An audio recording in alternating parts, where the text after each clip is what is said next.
Sir இது ஊட்டி வண்டி, நான் ஊட்டி வண்டியில் ஓடிட்டு இருக்கிறேன்.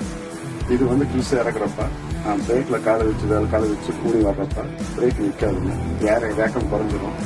இது வந்து நான் இந்த ரிட்டையர் செட் பண்ண வண்டி. இதுக்கு வந்து டைமிங் என்னால் எடுக்கவும் முடியல. 2 பெண்டில் பிரேக்ல கால் வச்சா வேக்கம் குறைஞ்சிருக்கு.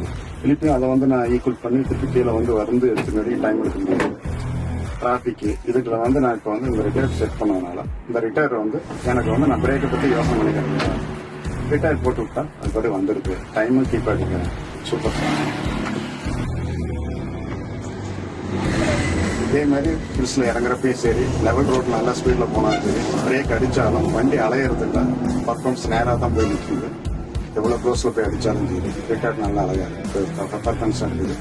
வேக்கம் குறையறதில்ல, மக்களுக்கு சேஃப்டியா இருக்கு. நமக்கு ஒரு சேஃப்டி, வண்டி அலையறதில்ல.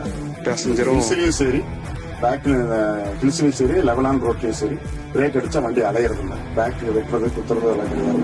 இப்போ உள்ள இருக்க படுத்திருக்க பேசஞ்சருக்கு நீட்டா இருக்குது. வண்டி போய் கவி தான் நிற்குதே தவிர மற்றபடி இது return super. The Telma rotors rotate with the drive shaft.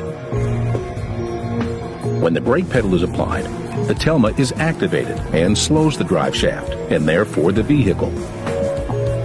The rotors absorb the rotational energy and converts it to heat in the inductive area of the rotors, shown turning red.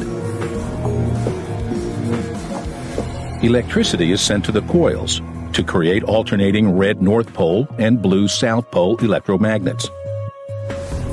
Coils turn off when the brake pedal is released.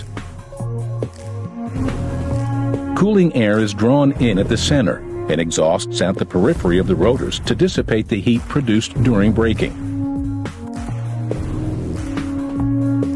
When the brake is released, the rotors cool as they rotate until the next braking event.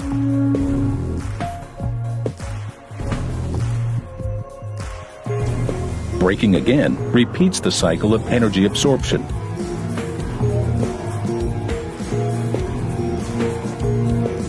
Releasing the brake repeats the cycle of rotor cooling.